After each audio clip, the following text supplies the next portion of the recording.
Hello everyone, you are watching food fitness and fun and this is dietitian Manju Malik. तो आज का हमारा topic है how can you lose weight post 25। 10 ऐसी चीजें मैं आपके साथ डिस्कस करूंगी जो आप फॉलो कर सकते हैं वेट लॉस को अचीव करने के लिए, फिट रहने के लिए, अपनी लाइफस्टाइल को इम्प्रूव करने के लिए आफ्टर द एज ऑफ 25। ना हमारी बॉडी जो होती है वो अपने पीक पर होती है इन आवर मिड 20s, यानी 25-26 के जब आप होते हैं तो आपकी हार्मोन्स जो है वो आपकी फेवर में होते हैं। आप ज्यादा फिजिकल एक्टिविटी कर सकते हैं, आपकी बॉडी के अंदर मसल मास अच्छा होता है, यानी बहुत अच्छी स्टेट में होते हैं। लेकिन आफ्टर 25 ये प्रोसेस जो होता है वो डिक्लाइन होने लगता है। ऐसे में अगर आप अपनी बॉडी को सपोर्ट नहीं करेंगे, अपनी फिटनेस को सपोर्ट नहीं करेंगे, then as an average Indian you can gain up to 1 to 3 kg of body weight every year after the age of 25 till the age of 55।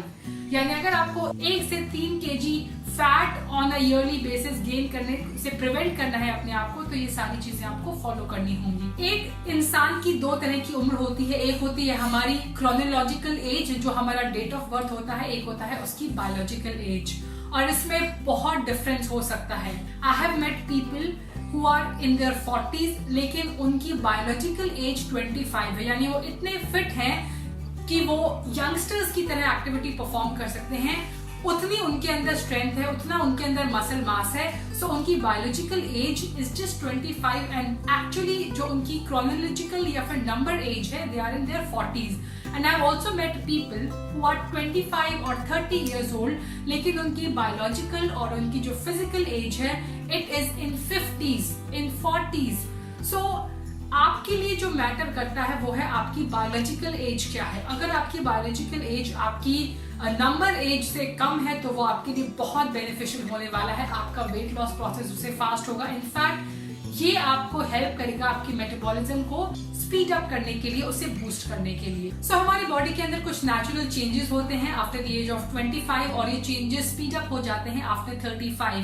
सो 25 से 30 के बीच में जो गैप है, अगर उसके बीच आप अपनी लाइफस्टाइल को इम्प्रूव करेंगे, अपनी फिटनेस पे ध्यान देंगे तो आपके लिए बहुत ज्यादा बेनिफिशियल रहने वाला है, क्योंकि 30 के बाद ये चेंजेस होने बहुत फास्ट हो जाते हैं, चाहे वो हार्मोनल चेंजेस हो, फिजिकल चेंजेस हो, आपके मसल मास में चेंजेस हो, इंक्लूडिंग आपके नर्वस सिस्टम के अंदर जो चेंजेस होते हैं। So it is very important to start early. So अब मैं डिस्कस करूंगी 10 ऐसे रीजंस क्यों आप वेट गेन करते हैं आफ्टर द एज ऑफ 25, इनका सोल्यूशन क्या है। पहली चीज है loss of muscle mass. Fat burning के प्रोसेस में और वेट लॉस के प्रोसेस में मसल्स एक मेजर रोल प्ले करते हैं। आफ्टर द एज ऑफ 30 एक average person 5 to 8% muscle mass loss करता है एवरी ईयर। सो ऐसे में अगर 4 किलो आपने मसल मास लॉस कर लिया है, यानी 250 कैलोरीज आपकी बॉडी कम बर्न करेगी due to lower metabolism. Just imagine अगर आप अपने मसल मास को गेन कर लेते हैं तो आपकी बॉडी के अंदर इतनी कैपेबिलिटी हो जाएगी कि आप 1 kg फैट लॉस कर पाएंगे इन जस्ट 2 weeks। सो सबसे पहले होता क्या है, you lose muscle mass because of 2 reasons। Number 1, you are not using your muscles.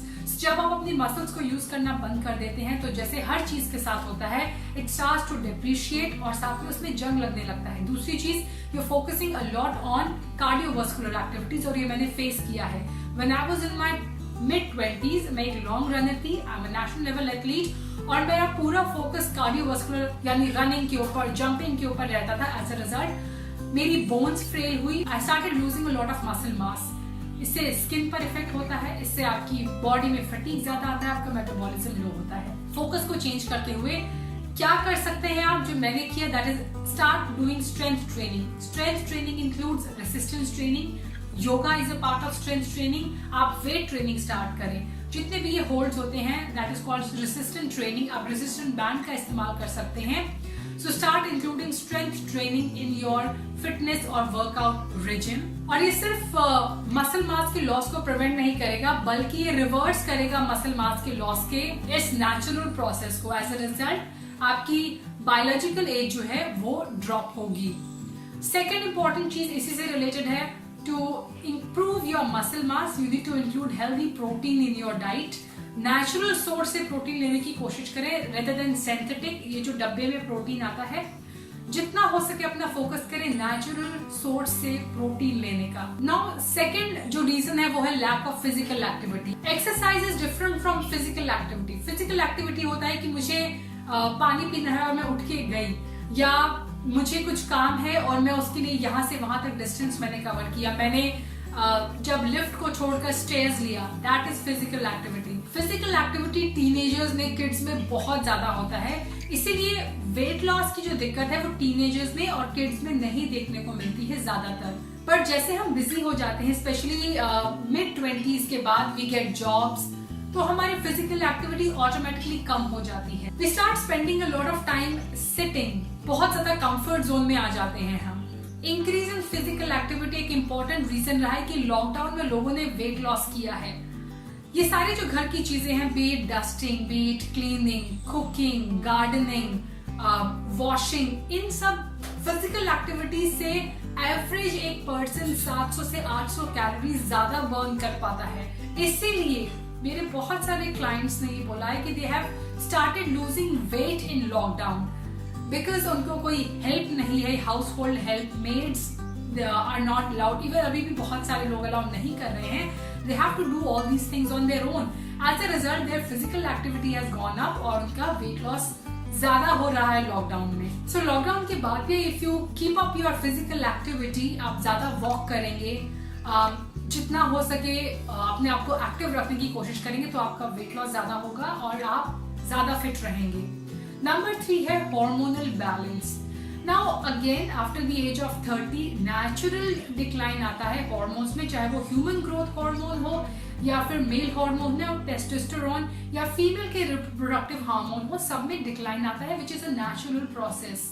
But अगर आप अपनी बॉडी को सपोर्ट करेंगे, आप हेल्दी लाइफस्टाइल अपनाएंगे, तो ये प्रोसेस भी रिवर्स हो सकता है। और इंडिया में ही ये एक्सपेरिमेंट हुआ था, जहां female which are approaching menopause और जिनका स्टार्ट हो गया है मीनोपॉज का प्रोसेस, उन्हें एक हेल्दी लाइफस्टाइल अडैप्ट करने को कहा गया, जिसमें meditation, yoga, fixed exercise routine था। They ate healthy and balanced diet. As a result menopause के दौरान उनका वेट लॉस हुआ, they did not gain weight. So ये मिसकंसेप्शन है कि ड्यूरिंग मीनोपॉज और एनी हार्मोनल डिसबैलेंस आपका वेट लॉस जो है वो नहीं होगा, बल्कि you will gain weight. Weight gain तभी होता है when your lifestyle is poor. In fact जितने भी हार्मोनल प्रॉब्लम्स हैं, they are the result of a poor lifestyle. साथ ही stress and lack of sleep, अगर ये सारी चीजें एंड बैलेंस डाइट, अगर ये सारी चीजें ठीक हैं, तो हार्मोनल इम्बैलेंस होने के चांसेस ही नहीं है। Next is a relationship with food. If you are someone who was born in 80s and early 90s, तो हमारा relationship with food has been good. हमने खाया है प्रोसेस्ड फूड, लेकिन बहुत कम। पिछले कुछ सालों में, 10-20 सालों में या 25 सालों में मैं कहूंगी, बहुत ज्यादा चेंजेस आए हैं हमारे फूड हैबिट्स में, and that has changed our relationship with food. So इससे पहले जो लोग 80s एंड 90s में पैदा हुए हैं, उनकी लाइफ में आउटडोर एक्टिविटीज बहुत ज्यादा थी, availability of processed and packaged food कम था as compare to today. So उन्होंने तब खाया जब उन्हें ज्यादा भूख लगी और मोस्टली हेल्दी खाया। लेकिन आज के जमाने में बहुत इजी एक्सेस है प्रोसेस्ड एंड पैकेज्ड फूड, जो इवन पेरेंट्स को लगता है कि it is easy to serve to their kids, and specially packets में भी लिखा होता है हेल्दी, इसके अंदर ये चीजें हैं। If you give your kid, अगर आप ये पैकेज फूड अपने बच्चों को दोगे, उसमें ये कैल्शियम मिलेगा, उसकी ग्रोथ बढ़ेगी। सो प्लीज मेक श्योर कि आप क्या दे रहे हैं। जितना अनप्रोसेस्ड एंड क्लीन फूड आपके लिए हेल्दी है, उतना ये पैकेज्ड एंड डब्बों में आने वाला फूड आपके लिए हेल्दी नहीं है। This is not a part two it. Relationship with food अगर हम बात करें, तो पेरेंट्स, मैं पेरेंट्स को एडवाइस करना चाहूंगी यहाँ पर, क्योंकि जो मिड 20s में है, नेक्स्ट 10 years में दे बी पेरेंट्स। सो एक इमोशनल रिलेशनशिप हम डेवलप कर रहे हैं फूड के साथ बच्चों का। So when your kid is sad, you are giving them food, mostly packaged food which are high in carb, high in unhealthy fat and high in sugar. When your kid is sad, you're giving them that food. When your kid is happy, you're giving them that food. वो result कर रहा है एक bad relationship में with food. साथ ही outdoor activities बहुत कम हो रही हैं, एंड इमोशनल फीडिंग जो है वो भी बहुत ज्यादा हो रही है। As a result relationship with food is getting bad. इसके अलावा एज वी एज, पहले एक्सेस थोड़ा कम होता है फूड को, फूड की चॉइसेस आपके पास कम होती है when you are a kid, But post 25, when you're earning and you have all the independence and you're not dependent on anyone, तब आपकी फूड चॉइसेस जो है वो खराब हो जाते हैं, because you have a wrong relationship with food, because you are into emotional eating. आप खुश होते हैं तब आप अनहेल्दी खाते हैं, and when you are sad, when you are angry, you eat food. So ये you have to improve your relationship with food. Next is lack of sleep and high amount of stress. दोनों ही चीजें हानिकारक हैं और दोनों ही चीजें बढ़ती हैं after this age. So as a result आपका मेटाबॉलिज्म लो जाता है, फैट बर्निंग जो हॉर्मोन्स हैं वो ड्रॉप होते हैं. It results in hormonal imbalance. It is very important to stay mindful.